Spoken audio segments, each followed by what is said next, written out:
Hace ya mucho tiempo, una preciosa isla del sudeste asiático empezó a ser habitada por individuos procedentes de lo que hoy conocemos como Malasia y la Polinesia.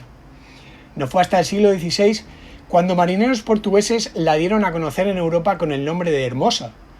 La posesión de este territorio estuvo en disputa entre portugueses y españoles, hasta la llegada de la dinastía Ming, que llevó a cabo su colonización. No obstante, una nueva expedición española consiguió fundar la ciudad de San Salvador al este de la isla.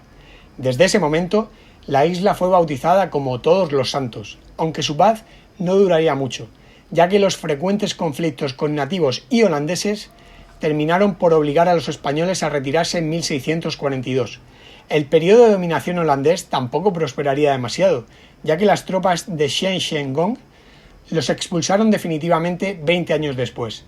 Tras la llegada al poder de la dinastía Qing, este pequeño enclave situado en el Océano Pacífico sería gobernado por nativos, aislado y olvidado por todos durante 2 siglos. Actualmente, tras pasar de manos chinas a japonesas y viceversa, la hermosa isla de Taiwán lucha por su reconocimiento internacional como país soberano e independiente. Muy buenas, sean ustedes bienvenidos una vez más a Polynomics, el podcast de política y economía, por supuesto, en un ambiente ameno y distendido.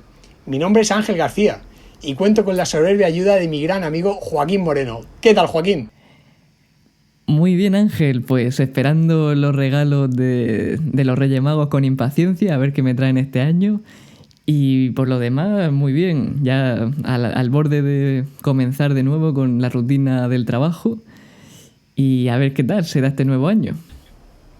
Esperemos que vaya de lujo, desde luego mucho mejor que el año pasado, y a ver si con el tema de la vacuna pues mejora la situación. Bueno, dejando a un lado el diálogo de ascensor, vamos a lo que nos interesa, que es a lo que hemos venido. Y me gustaría preguntarte lo primero de todo, Joaquín, por supuesto, ¿cuál es el tema de hoy? Muy bien, pues has introducido maravillosamente un poco de la historia de la isla de Formosa, de Taiwán, de hoy, el país que hoy conocemos todos por Taiwán. Pero el tema de hoy pues también está muy relacionado con el asunto de Hong Kong y todo lo que estamos viviendo ahí. Y nada, sobre todo eso, sobre todo el tema de Hong Kong. Claro, lo que es, digamos, tratamos no solo el tema de Taiwán y China, sino que también otro territorio que está ahora mismo se está viendo amenazada su soberanía por parte del régimen de Xi Jinping. Efectivamente, Ángel. Bueno, Joaquín, ahora que hemos entrado en materia, me gustaría preguntarte qué intereses crees tú que tienen los pro-Pekín dentro de lo que es el territorio de Hong Kong. Muy bien, yo pienso que actualmente China y sobre todo Hong Kong se encuentra ante 2 pandemias. Una, la que todo el mundo conoce, que es la del COVID-19, y por otra la del comunismo chino.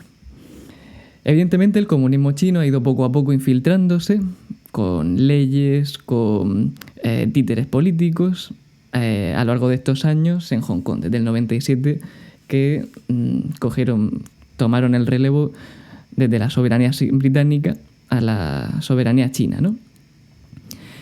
Actualmente tenemos la primera ministra, por ejemplo, que es a todas luces un títere de China, de la China continental, y que poco a poco, junto a Xi Jinping, va subvirtiendo la democracia que un día hubo allí. Y como decía antes, la segunda pandemia, que es la del COVID, ha sido la excusa perfecta, la tormenta perfecta para ir poco a poco subvirtiendo cualquier atisbo de democracia y de separación de poderes.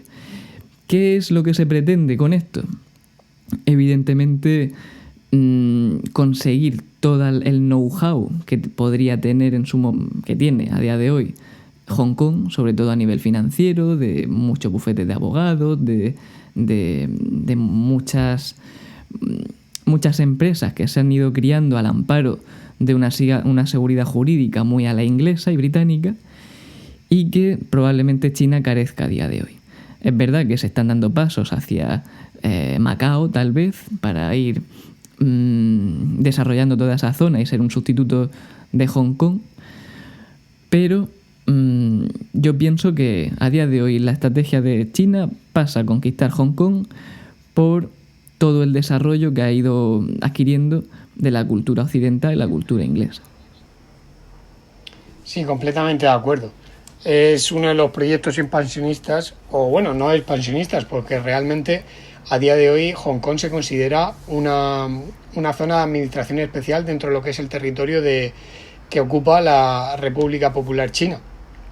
Pero tenemos que destacar que en el caso de esta zona, digamos que el poder legislativo sí que es elegido por únicamente la ciudadanía de Hong Kong, no como el poder ejecutivo, que es, pues eso, elegido básicamente por el Partido Comunista desde Pekín, y en este caso pues lo ostenta, bueno, la encargada del ejecutivo en Hong Kong a día de hoy es, como tú has dicho, un títere del Partido Comunista, como es la señorita Carrie Lam.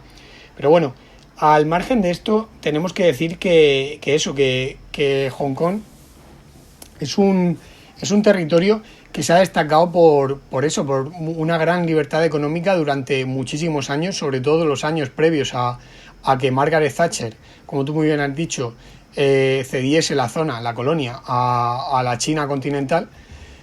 Ha gozado de una gran libertad económica. De hecho, el economista estadounidense Milton Friedman basó su famosa obra Libertad para elegir en esta zona, lo cual pues no deja de parecer pues bastante sorprendente, ya que pues eso, aunque obviamente esta obra es previa a la anexión por parte de China, no deja de sorprender que dos zonas con una forma de tanto de gobierno como de economía tan diferentes, pues eso, sean un mismo país.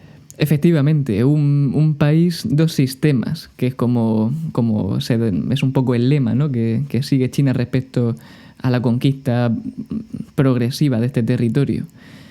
Para que se aclare nuestra audiencia, me gustaría señalar un pelín la historia de Hong Kong, así a nivel muy, muy rápido. Hong Kong pasó a ser una colonia británica con el Tratado de Nankín, tras la guerra del opio. Por eso esta zona tuvo muchísimo desarrollo bajo el dominio inglés, por eso tuvo un desarrollo institucional, político, muy similar al inglés. La única potencia que ha ocupado esta zona durante un poco de tiempo fue Japón, cuando la Segunda Guerra Mundial, con su proyecto expansionista por China, pero enseguida volvió a manos de los ingleses, hasta que, como muy bien dices, en el 97 ya le corresponde a China, y hasta el 47 se supone que debería de tener total autonomía. Esto es muy importante recordarlo. Por eso tantas quejas a la injerencia china que poco a poco se va viendo con este territorio. Es muy curioso lo que tú decías de que la gente puede elegir a sus representantes en el legislativo, y recientemente hemos conocido una ley en la que desde el ejecutivo se puede silenciar y expulsar a diputados de las cámaras de representantes de los propios plenos. Esto es muy curioso porque ante un discurso disidente o algo te cogen y en el acto te echan del pleno y ya te quedas sin hablar. Eso es muy curioso. Claro, y a esto hay que sumarle también la famosa ley de extradición. Estamos hablando de que pretenden juzgar a gente por crímenes cometidos en lo que es Hong Kong, extraditarlos por así decirlo, a China, para que sean juzgados allí en lugar de en territorio hongkonés. Y es algo, pues, debido a que hay muchas más garantías que el juicio sea justo dentro de la zona de Hong Kong que de China, pues esto ha provocado una gran oposición del pueblo hongkonés. Claro, estamos hablando de que desde el 2014 aproximadamente, que fue cuando aquella revolución famosa, la revolución de los paraguas, que salieron todos los jóvenes a ir empezando a denunciar lo que estaba pasando allí de injerencia china, desde entonces el proceso ha sido rapidísimo y brutal. O sea, no se ha dejado títere con cabeza y cada vez se ha ido endureciendo más y más, y hasta el punto que hemos conocido hace también unos días, unas semanas, el encarcelamiento de uno de estos líderes jóvenes, fruto de esta ley de extradición y de esta nueva ley de seguridad ciudadana famosa, que a todas luces es, pues, antidemocrática en todo sentido. Por supuesto. Bueno, volviendo un poco a la historia de Hong Kong, a mí me gustaría resaltar que el éxito económico que tuvo este pequeño territorio de la mano de, por supuesto, el Imperio Británico, era básicamente, pues eso, porque tenía una localización bastante privilegiada para todo el comercio con el sur de Asia y además, pues pudo potenciar también el turismo, las finanzas y las manufacturas. Obviamente con un marco jurídico mucho más garantista que el de la China continental y eso hizo que poco a poco pues también hubiese una inmigración masiva de chinos de la parte donde estaba la República Popular hacia lo que era Hong Kong.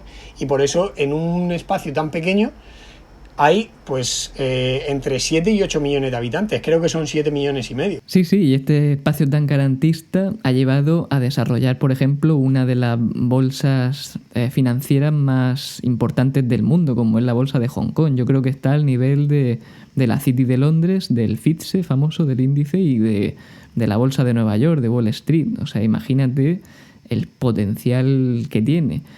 Hasta ahora, para China ha sido un poco la vía de financiación en dólares. Hong Kong ha sido la gran vía de financiación de toda China y por el momento sigue siéndolo, pero claro, con estas injerencias, viendo cómo está socavándose todo ese marco jurídico, institucional, esa seguridad, poco a poco yo creo que las empresas todo eso lo van a ir notando. Es también muy sonado el caso hace poco también de Jack Ma, por ejemplo, que recientemente denunció ciertas actitudes antidemocráticas del gobierno chino en una cumbre en Shanghái y ha tenido muchos problemas. Iba a lanzar una de las mayores empresas, uno de los mayores IPOs de salidas a bolsa de la historia de una empresa china, no sé si era Alipay o alguna de este tipo, y se topó con una censura total del gobierno chino bloqueando esa salida a bolsa. O sea que estamos hablando de que son dos sistemas jurídicos muy importantes. Aunque haya gente que quiera blanquear la cara china diciendo que ese sistema puede ser compatible con un capitalismo libre, así digamos, eso es mentira. Estamos hablando de que aquí el que se oponga al gobierno no va a tener dinero ni va a tener oportunidades. Estamos hablando de grandes ballenas como puede ser este hombre de Jack Ma. Así que bajo ese sustrato no parece el más indicado para hacer crecer las plantas o los negocios. Entonces, bueno, veremos si socavando la democracia y las instituciones en Hong Kong seguirá siendo el Hong Kong que hemos conocido hasta hoy. Sinceramente lo dudo muchísimo porque eso sí, por algo destaca China no es precisamente por un libre mercado, destaca por un, digamos, capitalismo de Estado en el que hay empresas públicas que suponen un gran poder dentro de lo que es el ámbito económico y que, bueno, respeta la propiedad privada, pero siempre y cuando, pues eso, sea de gente, por así decirlo, afín al partido. Aparte, estamos hablando de que China aún el 13% de su PIB se lo debe al sector agrícola. En cambio, pues eso, en Hong Kong no sé si llega al 1% siquiera.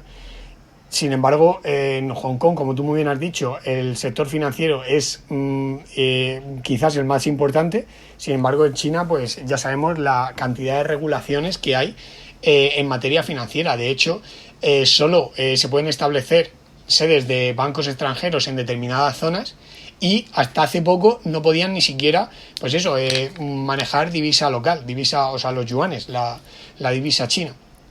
Entonces, ahí se puede ver la grandísima diferencia de cómo funciona una economía, como puede ser la China, que es mega planificada, y otra que es la hongkonesa, que, como ya bien he dicho antes, pues era el ejemplo de la obra de Friedman, Libertad para elegir.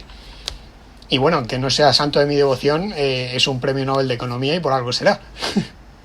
Pues sí, Ángel, la verdad es que tienes razón y la verdad es que entristece mucho ver como uno de los sitios con una democracia así más consolidada de Asia y una punta de lanza en el capitalismo global, vemos como poco a poco va sucumbiendo ante el dragón. También es verdad que cuando se anexionó Hong Kong a China, Hong Kong podía suponer el 20% del PIB total de China y ahora no sé si está rozando el 3%, porque el despegue económico del gigante dormido que era China ha supuesto un crecimiento económico para toda la zona brutal y de hecho existen grandes ciudades, incluso cercanas a Hong Kong, como es el caso de Shenzhen, que bueno, eso no entorpece, digamos, el crecimiento de Hong Kong, porque cuanto más ricos son tus vecinos, más rico eres tú, pero en definitiva, digamos que al ser una economía mucho más desarrollada ha tenido un crecimiento mucho más lento que la economía subdesarrollada de lo que era el resto de China. Entonces, pues es algo pues que se puede destacar muy claramente. Claro, además también Hong Kong está muy limitada en espacio. También, por ejemplo, Shenzhen tiene todo la desembocadura del río de la Plata, no, de las Perlas, perdón, para él solo. Y también creo que tiene ahora cerca también Shenzhen una nueva urbe que está creciendo, que apenas unos años eran unos pocos cientos de miles de personas y ahora son ya millones. O sea, toda esa zona de China evidentemente está desarrollándose mucho y Hong Kong pues va más lento, claro. Me gustaría también preguntarte, Joaquín, ¿por qué crees que Occidente mira por otro lado en relación con China? Pues Ángel, esa pregunta es muy interesante. Yo es una pregunta también que llevo haciéndome tiempo, pero me gustaría enfocarla por un lugar diferente, ya verás. A mí me gustaría explicar aquí un criterio que se usa normalmente en ciencia política y relaciones internacionales, que acuñó un tal politólogo que se llama Nie, Joseph Nie, creo recordar. A mi juicio, creo que China tiene un defecto, y es la carencia del llamado soft power, o lo que es también poder blando.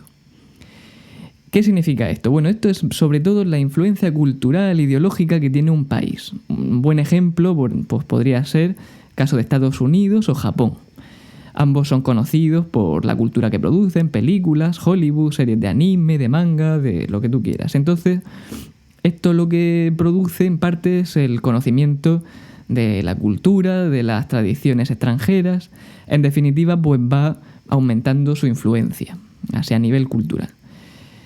Esto en parte yo creo que puede explicar un poco el desconocimiento que hay actualmente en Occidente sobre China. No tienen gran poder de influencia. El otro día leí un artículo de The Economist, creo recordar, que hablaba de cómo el King's College quería hablar querían abrir un nuevo undergraduate, sí, que sería un grado, ¿no? Un grado universitario de chino. Bueno, pues resulta que abandonaron la idea pues porque la gente que se apuntaba a estudiar cosas asiáticas, sobre todo querían apuntarse a japonés, entonces no había demanda ninguna. Entonces por eso yo creo que no acabamos de entender esa cultura y también creo que China, desde la toma del poder de Xi Jinping en 2012, ha ido poco a poco minando o dificultando el acceso a información sobre China. Esto se ha visto en muchas universidades a lo largo y ancho del mundo, que han sus departamentos de chino, de cultura china, han visto cómo las bases de datos de esta cultura, de libros, de referencias y tal, se han ido poco a poco reduciendo. O sea, cada vez es más difícil acceder a cultura de primera mano de China, de universidades de allí, de instituciones de allí y tal. O sea que puede que incluso haya cierta parte del régimen que esté interesada en que haya poco interés o que se desconozca el tema. Pero a lo mejor no todo, sino cierta parte del tema. Y además de la cierta falta de interés de la propia cultura que tenemos aquí en Occidente en general, el país también yo creo que está insistiendo mucho en su propaganda a nivel exterior en que no se les vea como una amenaza. Yo creo que esto es un factor importante. Ante las cámaras parece que no quieren exportar su modelo económico, su planificación, su modelo de partido. Pero esto es nada más lejos de la realidad. Muchos de los que dicen estas cosas, por ejemplo, están trabajando para un organismo que se llama el Departamento Internacional Chino, quienes se encargan explícitamente de apoyar a partidos extranjeros, pues acercándolos un poco a posturas de la ideología china, ¿no? Es el caso de, por ejemplo, de Ghana, de Kenia o de Sudáfrica, que esto está constatado, de que han ya hecho declaraciones como que el modelo chino es el mejor y es el que hay que seguir y es el que más frutos da, ¿no? Entonces yo creo que estamos viendo que China está siendo inteligente. Por una parte no quiere dar a conocer su cultura en ciertas cosas, por otra también dice que no ofrece un modelo alternativo de democracia o de economía y tal, pero en realidad sí lo está haciendo. O sea que yo creo que China en el fondo está organizando un nuevo comité, como la antigua Unión Soviética, que era una especie de departamento internacional pues para la internacionalización del comunismo o algo así, ¿no? Y bueno, respecto a Hong Kong, pienso que a día de hoy, por desgracia, pues en Europa, en Occidente en general, tenemos problemas muy inmediatos que resolver y pues en definitiva ha provocado que la injerencia en el territorio por parte de China, pues como suelo decir yo mucho por aquí, ha sido a calzón quitado. O sea, ya han hecho lo de la ley de seguridad ciudadana, como ya el foco está totalmente desviado de allí, estamos todos muy centrados en lo local, en el virus y tal, pues ya allí lo que esté pasando, pues Dios sabrá, ¿no? Así que bueno, más o menos eso es lo que yo veo. La verdad es que me ha parecido muy interesante, Joaquín. Desconocía bastante información de la que acabas de decir. Y yo lo que considero es que Occidente, desde que pues eso, murió Mao y se dejó atrás todo aquello de la revolución cultural y del gran salto adelante y de, por ende, las hambrunas y demás, y llegó, digamos, con Deng Xiaoping una especie de reforma económica, y entonces fue cuando China empezó a crecer y a coger importancia debido a su peso económico en el panorama internacional. Pues eso, poco a poco las naciones occidentales dijeron, bueno, aquí tenemos un gran cliente, ya no solo un mercado de potenciales consumidores, sino también un mercado de potenciales empleados para colocar nuestras fábricas, y por eso, como a Occidente siempre le ha interesado lo que son las relaciones económicas con un gigante poblacional como es China, pues digamos que ha hecho la vista gorda con ciertas cuestiones de índole pues tanto política, como puede ser la soberanía de territorios como son la isla de Taiwán o el territorio hongkonés, o incluso han hecho la vista gorda en materia de derechos humanos, porque de todos es sabido que en China regularmente se violan derechos humanos. Dejando un poco de lado Taiwán, Joaquín, Hong Kong, me gustaría hablar un poco de la isla que he mencionado en nuestro pequeño editorial, sobre la isla de Taiwán. ¿Qué nos podrías contar así como de manera introductoria de la situación actual de este pequeño territorio? Muy bien, pues el caso de Taiwán es un caso muy interesante. Actualmente goza aproximadamente de unos 20 millones de habitantes y podríamos decir un poco que es el bastión contra el comunismo chino en la región. Su nombre, por ello reconocido, sería el de la República de China, no República Popular China. Y son nada más y nada menos que los herederos del Kuomintang.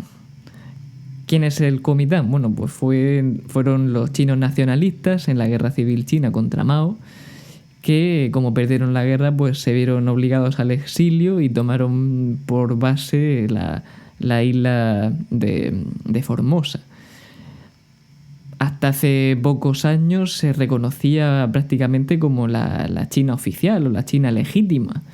Pero como los negocios son los negocios, al final han ido perdiendo peso en el mundo y actualmente ya no son reconocidos como la China legítima. Pero han hecho de tripas corazón, o como se suele decir, a falta de pan, buenas son tortas, que han aprovechado esas debilidades que ellos tenían y han conseguido crear una nueva nación, un nuevo Estado democrático, un modelo que sí que realmente es alternativo a China, en el que gozan pues, de muchísimas más libertades civiles, de muchísimas más libertades económicas, libertades de todo tipo, en definitiva. Además, es una de las democracias más consolidadas en la región. Y bueno, ya han abandonado toda la esperanza, cualquier reconocimiento por parte del mundo a nivel como si fuesen la China real, pero bueno, les va bastante bien, la verdad. Sí, desde luego que es muy interesante este pequeño país no reconocido realmente por muchas naciones, no sé si son menos de 20 en total, y de ellas las más importantes están en Latinoamérica y son del tipo de República Dominicana. O sea que realmente, pues eso, para Occidente Taiwán no es un país per se, pero sí que goza de soberanía política, económica. En definitiva es un país de facto, pero como Occidente no quiere, por así decirlo, tocarle en las narices al gigante asiático, pues no lo reconoce como país. Pero, pues eso, sigue siendo un territorio soberano. Respecto a lo que decías de que son los herederos del Kuomintang, por supuesto, o sea, digamos, la guerra civil que tuvo lugar a principios del siglo XX entre el Partido Comunista y el Partido Nacionalista, que empezó en el año 1912 y se prolongó hasta, digamos, el 49. Claro, entre medias se produjo la Segunda Guerra Chino-Japonesa, que esa duró del 27 al 37, y en esa se puede decir que ambos bandos de la guerra civil aunaron fuerzas para expulsar al invasor, que al final el invasor, los japoneses se fueron debido a la derrota en la Segunda Guerra Mundial, y fue más, yo creo que tiene más que ver con la derrota que sufrieron por parte de Estados Unidos que por aunar fuerzas estos dos bandos, ya que seguían disputándose territorios en zonas donde los nipones no se habían establecido. ¿Qué pasa cuando en el 45 ya Japón abandona todo el territorio chino? Pues que se reanuda la guerra de la forma más directa posible entre ambos bandos, y finalmente el gobierno que había antes de la guerra civil, que era el de la República de China, se exilia a la única provincia que le quedaba sin ser ocupada por el Ejército Rojo, que esa era la isla de Taiwán. Y luego ya en el resto del territorio pues se proclamó el gobierno de la República Popular China. Como tú muy bien has dicho, eso, tienen nombres distintos, pero es prácticamente el mismo nombre, solo se diferencian en una palabra. ¿Qué pasa? Que a día de hoy los taiwaneses han visto que como Occidente les ha dado la espalda, pues no van a poder recuperar, por así decirlo, el territorio perdido, sino que únicamente lo que les queda es crear una nueva nación, y esa nación nueva es Taiwán. Efectivamente, Ángel, muy bien dicho. Y bueno, fue Estados Unidos, así como un breve pequeño apunte, fue Estados Unidos ya en el 79 cuando dejó de reconocer Taiwán como la auténtica China, con el presidente Carter. Y es muy curioso, esto lo leí hace mucho tiempo, que fíjate tú hasta qué punto está obsesionada China con el tema de Taiwán, que cuando hay una llamada diplomática entre el presidente de Estados Unidos y el presidente chino, están obligados a decir en las primeras palabras, simplemente para poder después seguir y continuar hablando, tienen que reconocer expresamente el presidente de Estados Unidos la soberanía de China sobre Taiwán. Esto evidentemente es papel mojado y es pura palabrería, ¿no? Pero fíjate la obsesión que tiene China con este territorio. Y bueno, a día de hoy, si bien, aunque por mucha palabrería a nivel diplomático que pueda haber, es cierto que uno de los principales aliados de Taiwán es a día de hoy Estados Unidos, que tiene mucha cercanía militar, por ejemplo. Claro, por supuesto, para que se diese ese reconocimiento, cabe destacar que Estados Unidos se guarda, digamos, se reserva el derecho a intervenir militarmente en caso de que la República Popular China quiera invadir Taiwán y atente contra su soberanía. Entonces, al final, pues eso, una cosa por la otra. Reconocemos el gobierno del Partido Comunista, pero, por otro lado, no les vamos a permitir invadir este territorio en el que sigue el gobierno nacionalista, que es es el heredero del Kuomintang, pero hay que decir que el Kuomintang perdió con una amplia diferencia con respecto a la ganadora, que fue la actual presidenta Tsai Ing-wen, perteneciente al Partido Democrático Progresista. Esto puede resultar bastante extraño, porque, por así decirlo, el Kuomintang, al ser el partido que ostentaba el gobierno y que se exilió, se puede suponer que es el el que más en contra está de Pekín. Sin embargo, pasa al contrario. Ahora mismo el Kuomintang es un partido que es bastante favorable a la anexión con China. Sin embargo, el partido de la actual presidenta, el Partido Democrático Progresista, es un partido completamente independentista con respecto a China.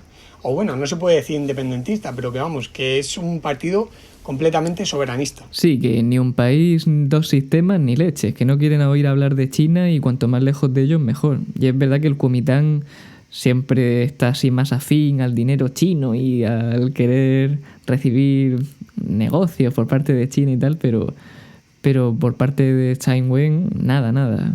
Cuanta más desconfianza hacia China haya, mejor. Y les pasa factura en parte. Por ejemplo, el caso de la OMS, que ni siquiera les reconoce y tal. O sea, tiene ahí un lío. Pero bueno, se han construido un poco su identidad y yo creo que los taiwaneses así lo ratifican en las elecciones y así será, que es su identidad frente a China. Ellos son como de frontera. Desde luego que sí. Y este sistema se hace bastante palpable que es muy diferente. En materia económica, de hecho, tenemos que decir que Taiwán, pues eso, aunque es exportadora de alimentos como es el arroz, digamos que el sector primario solo pesa algo menos del 2% del Producto Interior Bruto. Es una economía básicamente basada en dispositivos electrónicos, en la exportación de ellos, la producción y venta, y en los servicios.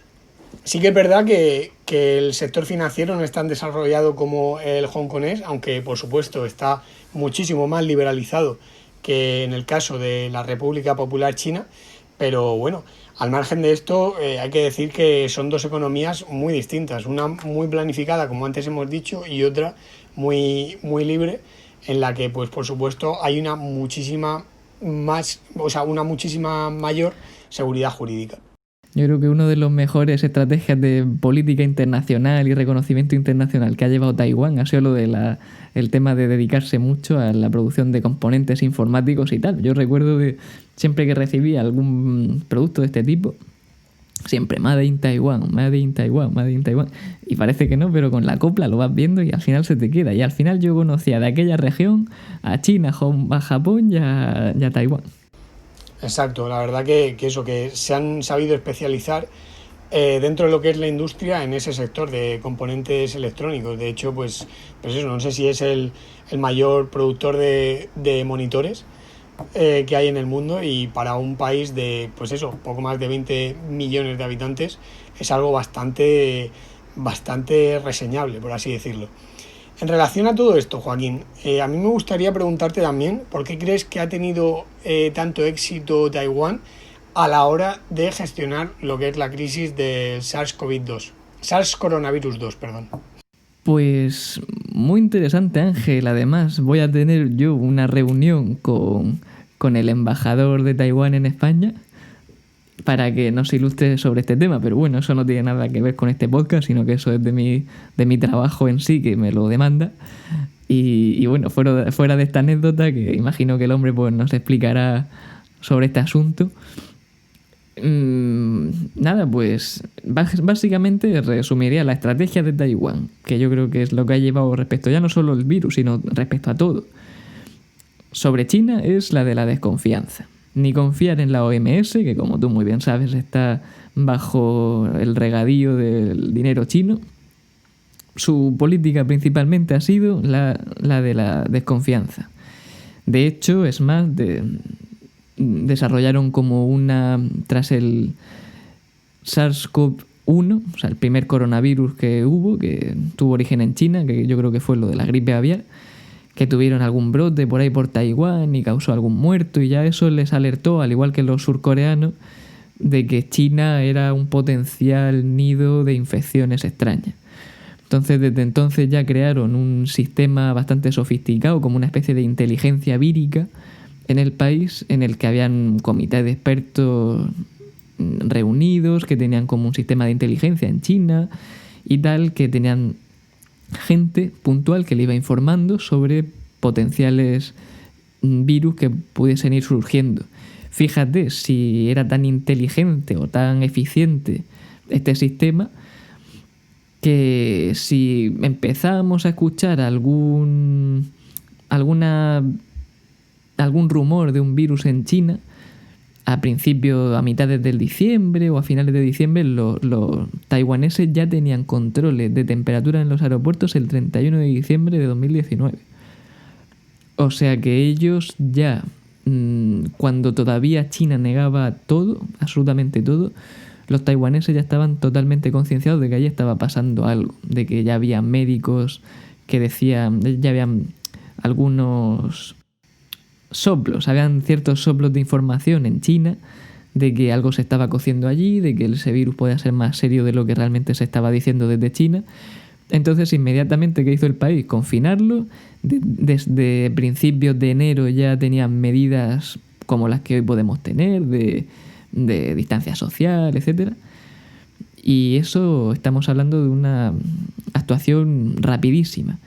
Es muy curioso también cómo el caso de Taiwán no ha trascendido mucho. Conocemos que Japón le ha ido más o menos bien, o que el caso de Singapur o de Corea del Sur. Pero el caso de Taiwán, yo creo que también, al no estar bajo el paraguas de la OMS, se ha silenciado un poco y no se ha propagado tanto en medios.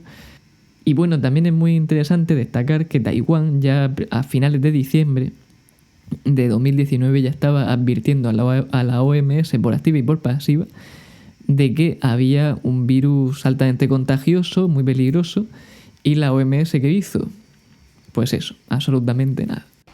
Sí, desde luego que eso, la no pertenencia a la OMS es algo que ha podido beneficiar a Taiwán, porque, hombre, obviamente Taiwán, incluso perteneciendo a la OMS, cosa que sería improbable, tampoco se fiaría de China, porque obviamente es un digamos, rival.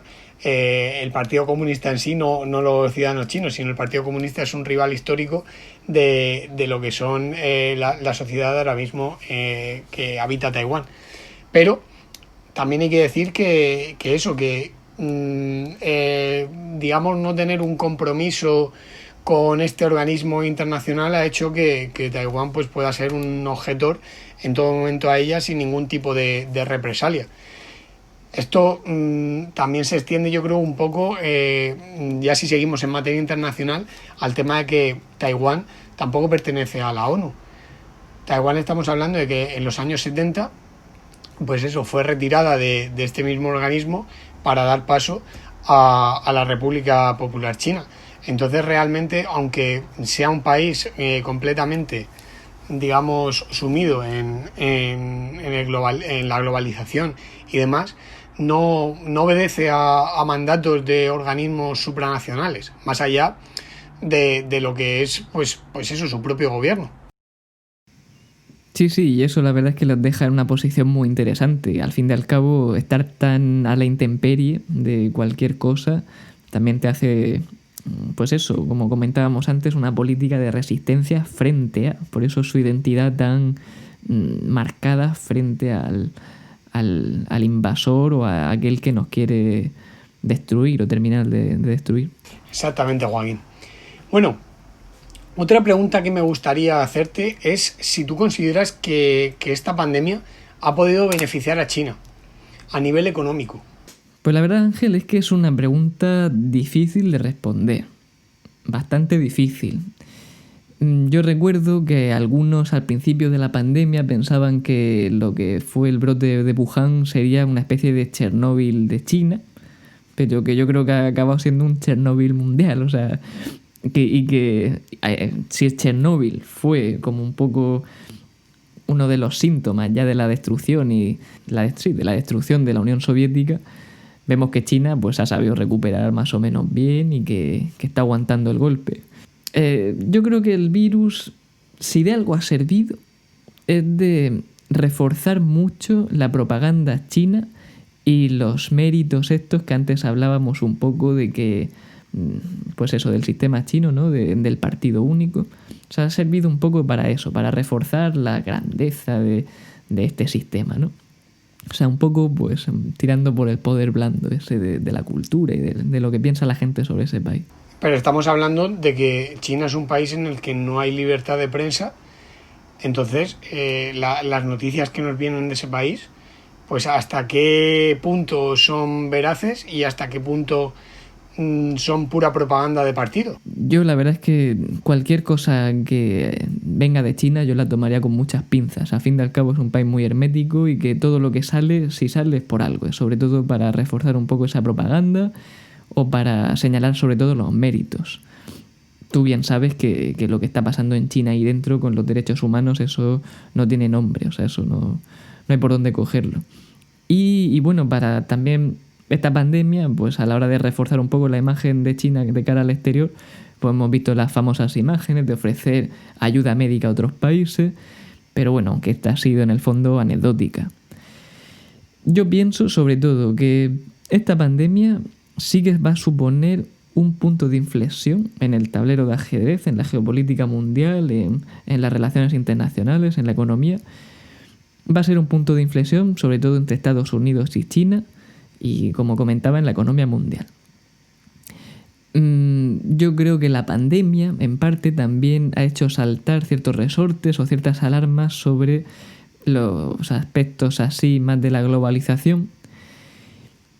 Y bueno, ya estamos viendo cómo hay potencias extranjeras en las que ya están viendo que si producen en China o dejan cierta producción de ciertos materiales a China, ya están un poco vendidas y entonces quieren recuperar esa producción en casa, yendo un poco hacia atrás en lo que podríamos decir una producción global o cadenas de producción globales y tal.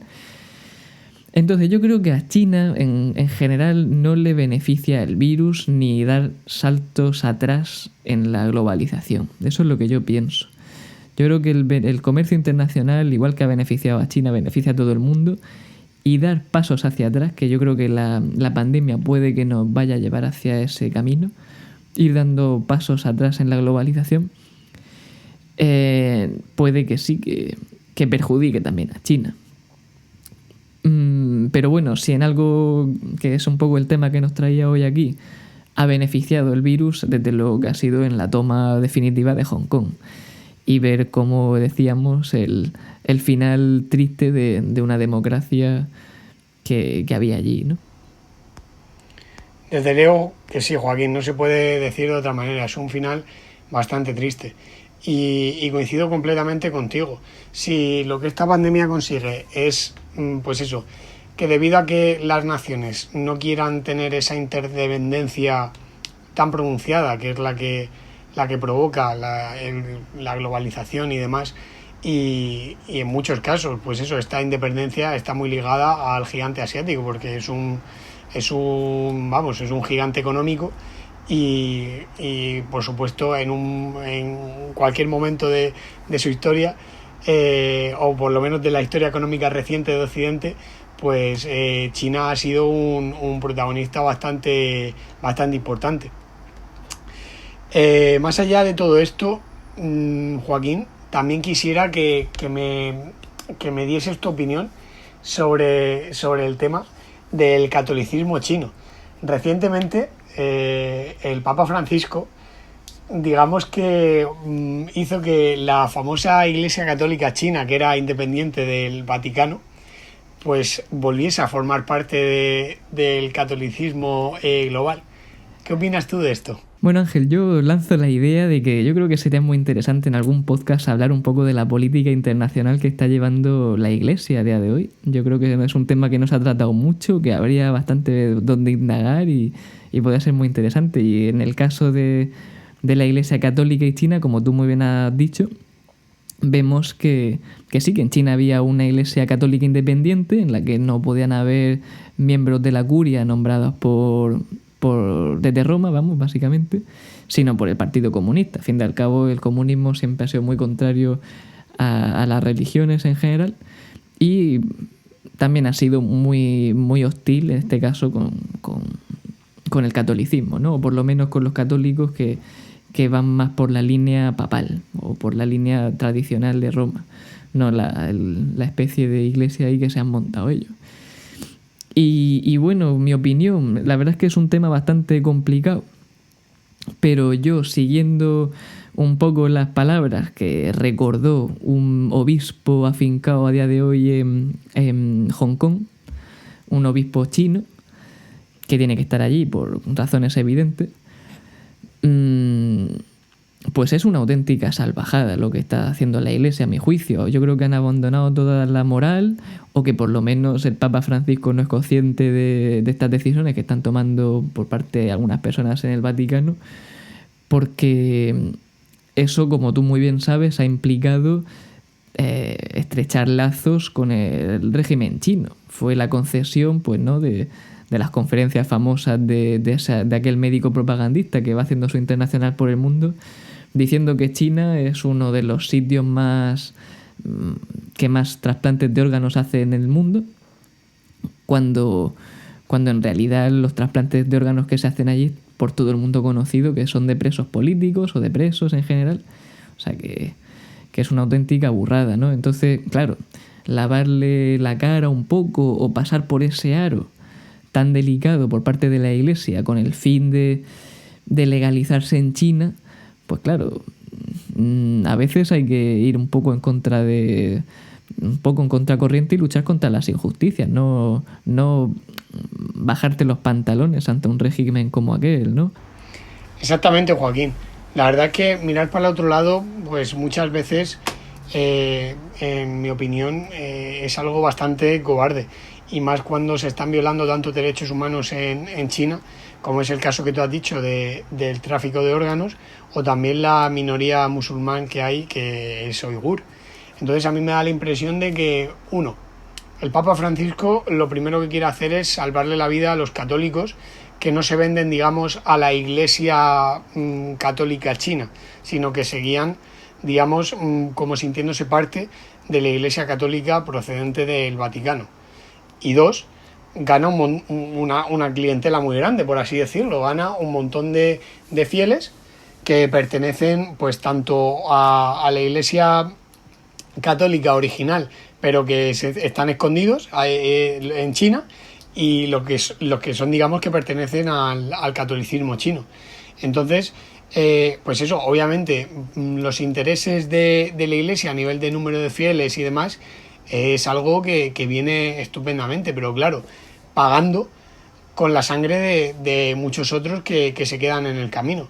Entonces, sí que es verdad que pues eso, puede estar salvando la vida a mucha gente y estableciendo este tipo de relación, digamos, intente llevarse al régimen de Xi Jinping un poco a su terreno, no sé, o hacia un modelo más democrático, por así decirlo, pero yo considero que precisamente lo que se está haciendo desde Pekín los últimos años es lo contrario, justo, sino que cada vez no solo están llevando a cabo un proyecto expansionista, sino que cada vez están llevando un proyecto en el que se respetan menos los derechos civiles de la población y obviamente, en definitiva, pues eso, cada vez se es menos libre. Sí, son perfectamente conocidos los campos de concentración y demás abusos que se hacen allí en China sobre la población, y sobre todo, pues eso, sobre minorías religiosas y tal. Y me sorprende mucho la deriva que está tomando la Iglesia Católica en ciertos aspectos, como su política internacional, como por una parte censura tanto pues ciertas tonterías, pues como puede ser de Trump o de Merkel o de líderes europeos, que en definitiva pues son bastante normalitos y moralmente más o menos normales, pero que por otra parte no se atreva a decir ni mu de una dictadura tan terrible como la China, ¿no? Pues nada, Joaquín, la verdad que esperemos que poco a poco, pues eso, Occidente despierte un poco, o si no, digamos, despierte, que se dé cuenta de que el fin no justifica los medios, y por supuesto blanquear a un régimen como el de la República Popular China es algo que trae consecuencias inmediatas sobre tanto la gente que hay fuera como dentro del territorio. No sé si te gustaría añadir algo más. Pues sí, a mí me gustaría añadir una cosa, y es sobre todo ser conscientes, no dejarse llevar por los cantos de sirena de la propaganda que cada vez será mayor del régimen chino, y ver cómo el caso de Hong Kong y el que probablemente sea el siguiente, que será el caso de Taiwán, cómo eran democracias y poco a poco el comunismo va tomando posesión de todos los derechos y que la gente sepa qué es lo que está pasando en China, qué es la vulneración sistemática de derechos fundamentales y cómo se tiene que poner nombre a las cosas. China no es un ejemplo de nada. Y yo he estado allí en 2 ocasiones, en el caso de Hong Kong. Yo estuve en Hong Kong hace unos cuantos años, yo era todavía pequeño, y vi lo que era aquello. Y también he estado en China continental, he estado en Xi'an, he estado en Pekín, en varios sitios. Y la diferencia es abismal. En un sitio hay un clima de opresión absoluto, todo lleno, repletísimo de cámaras, la gente no puede hablar con libertad, se nota que no hay una libertad de empresa como tal. Es tenebroso, incluso la contaminación, tenebrosa. Por otra parte, el Hong Kong que yo recuerdo era un Hong Kong de gente con la que podías hablar de cualquier cosa, gente de todas las identidades, de todas las religiones, de todos sitios. Era un sitio que gozaba de libertad. Yo creo que al Hong Kong que iríamos todos hoy ya sería un Hong Kong diferente por mucho que nos duela. Así que, sobre todo eso, hacer un llamamiento a que China es un elemento a tener muy en cuenta en nuestra política exterior y que debemos llevar mucho cuidado con él. Desde luego que sí, y que el hecho de que nos beneficie comerciar con una potencia económica tan grande como es China no significa que tengamos que blanquear pues las violaciones sistemáticas de derechos humanos o sus proyectos expansionistas sobre zonas tan libres y tan democráticas como son la propia Hong Kong y también la isla de Taiwán. Que por cierto, le dedicamos este capítulo a nuestro querido amigo el embajador de Taiwán en España, José María Liu, que próximamente, como bien ha dicho antes Joaquín, lo conocerá y a ver si nos puede traer alguna sorpresilla de la entrevista que le haga. Sí, a ver si incluso le propongo de venirse por aquí un día, por este podcast, ¿te imaginas? Encantadísimo, Joaquín. Pues nada, Ángel, la verdad es que he estado muy a gusto, me lo he pasado muy bien. No sé si querrás añadir algo. Yo ya me he vaciado. Yo todo lo que me he preparado ya lo he dicho. Pues nada, genial entonces, yo también. Así que Ángel, como no, un placer como siempre. Invito a todos nuestros oyentes a que nos sigan por redes sociales, estamos prácticamente en todas. También en Spotify, en Apple Podcasts, en iVoox. Y nada, un placer de verdad que estemos teniendo un buen recibimiento. A nosotros nos encanta estar aquí haciendo esto, así que nada, un placer desde luego. Muchas gracias, Joaquín, y muchas gracias a todos nuestros oyentes por escucharnos y nada, os esperamos en el próximo episodio, que ya por nuestras redes sociales avisaremos sobre qué tema es. Un abrazo a todos. Un abrazo a todos y sobre todo a ti, Ángel, un abrazo fuerte desde aquí.